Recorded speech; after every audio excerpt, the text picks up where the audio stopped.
లీలాశుక్లచే రచింపబడిన శ్రీకృష్ణ కర్ణామృతము ప్రథమాశ్వాసము 17వ శ్లోకాన్ని ఈరోజు మనం అనుసంధానం చేద్దాం.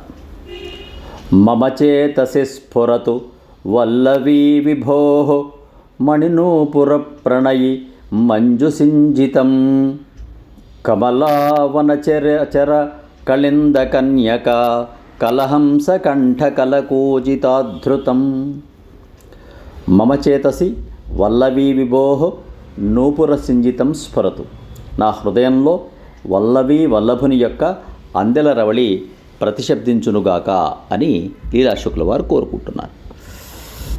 కమలా వనచరే లక్ష్మీ నివాసమైన పద్మవనమునందు సంచరించుచున్న కళింద కన్యక యమునా నదికి సంబంధించిన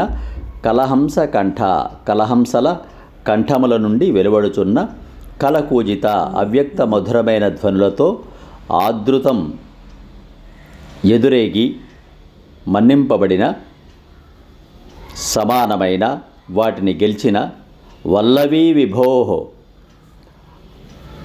వ్రజ భూమిలో ఉన్న గోపిక వల్లభుని యొక్క మణినూపుర ప్రణయి మణి నూపురములనిడి కాలి అందెల యొక్క మంజు సింజితం తీయనైన ధ్వని మమ చేతసి నా హృదయమందు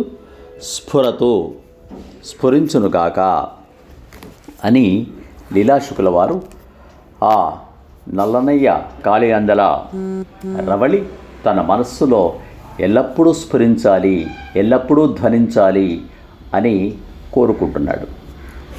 యమునా నదిలోని పద్మవనమునందు విహరించుచున్న కలహంసల కంఠల ధ్వనులతో పోటీ పడుతున్నట్లు ఆదరింపబడిన గోపస్త్రీల యొక్క వల్లభుడు ప్రభువు మనోభిరాముడు అయిన కృష్ణుని యొక్క మణులతో పొదిగిన నూపురములు కాలుగజ్జల యొక్క తీయనైన రవళి ధ్వని నా హృదయమునందు స్ఫురించునుగాక అని లీలాశుకుల వారు భావన చేస్తూ ఉన్నారు ఈ శ్లోకంలో.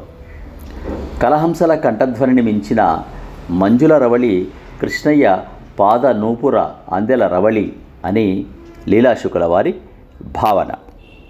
అలాంటి అందమైన, అలాంటి మధురమైన, అలాంటి అవ్యక్తమైన ఆ తీయని ధ్వని ఎల్లప్పుడూ తన హృదయంలో మారుమ్రోగుచుండాలని ఆ భక్త శిఖామణి లీలాశుకుల వారు కోరుకున్నారు.